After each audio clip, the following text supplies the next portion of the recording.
Mr. Collins was not a sensible man, and the deficiency of nature had been but little assisted by education or society, the greatest part of his life having been spent under the guidance of an illiterate and miserly father.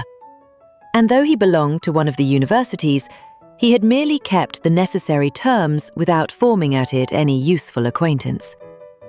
The subjection in which his father had brought him up had given him originally great humility of manner, but it was now a good deal counteracted by the self-conceit of a weak head living in retirement and the consequential feelings of early and unexpected prosperity. A fortunate chance had recommended him to Lady Catherine de Bear when the living of Hunnysford was vacant, and the respect which he felt for her high rank and his veneration for her as his patroness, mingling with a very good opinion of himself, of his authority as a clergyman and his right as a rector, made him altogether a mixture of pride and obsequiousness, self-importance and humility. Having now a good house and a very sufficient income, he intended to marry, and in seeking a reconciliation with the Longbourn family, he had a wife in view, as he meant to choose one of the daughters if he found them as handsome and amiable as they were represented by common report.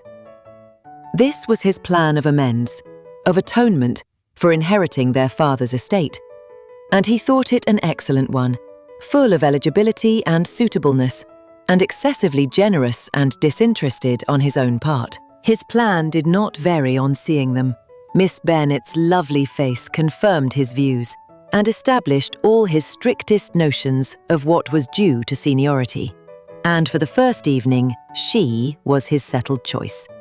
The next morning, however, made an alteration, for in a quarter of an hour's tête-à-tête with Mrs. Bearnet before breakfast, a conversation beginning with his parsonage house and leading naturally to the avowal of his hopes that a mistress for it might be found at Longbourn, produced from her, amid very complacent smiles and general encouragement, a caution against the very Jane he had fixed on.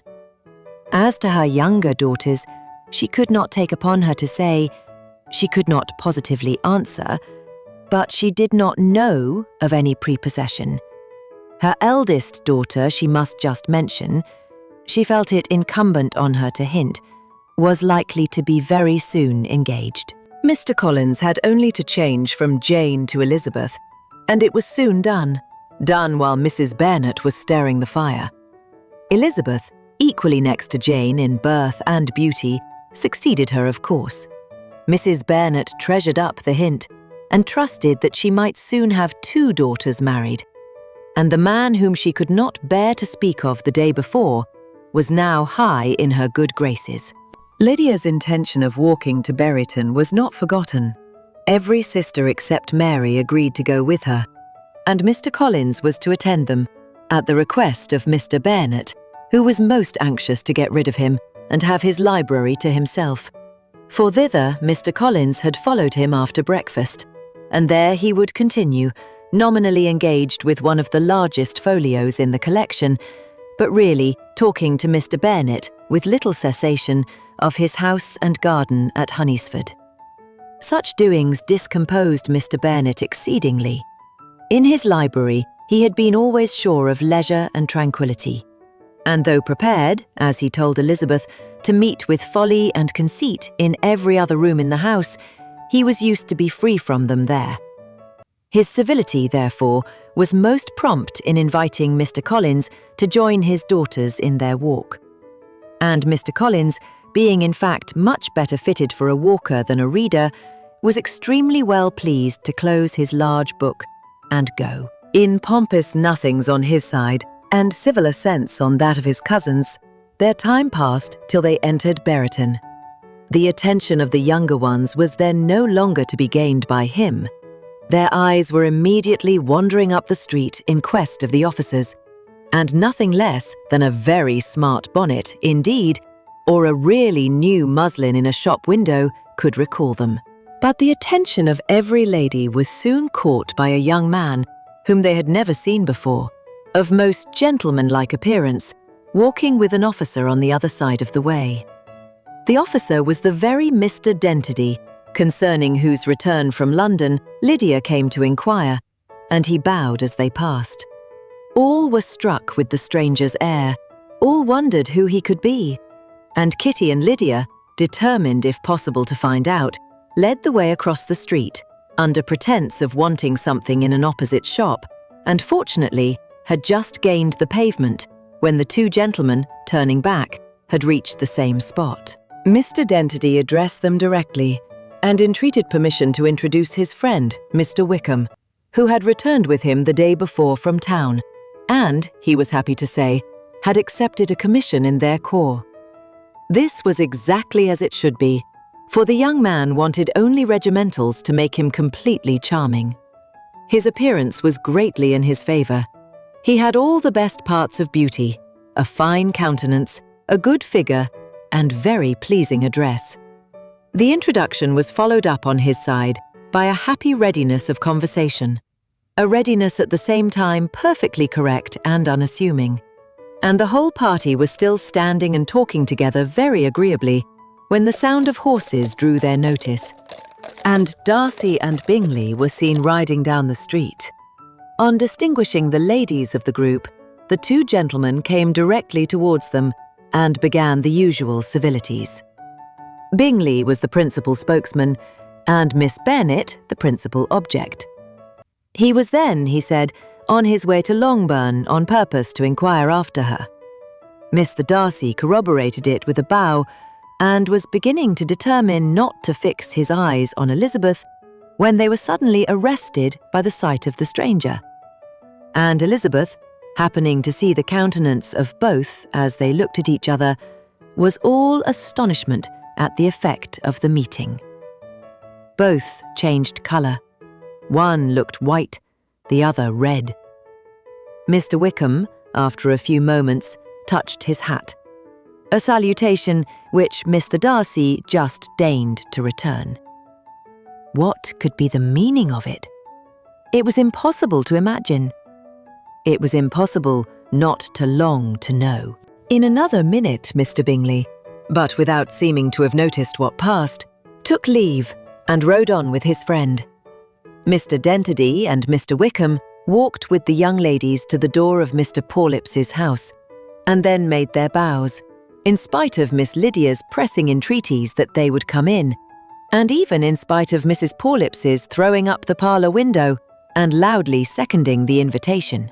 Mrs. Pawlips was always glad to see her nieces, and the two eldest from their recent absence were particularly welcome, and she was eagerly expressing her surprise at their sudden return home, which, as their own carriage had not fetched them, she should have known nothing about, if she had not happened to see Mr. Jones's shop-boy in the street, who had told her that they were not to send any more drafts to Nuzzlefield, because the Miss Bernets were come away, when her civility was claimed towards Mr. Collins by Jane's introduction of him.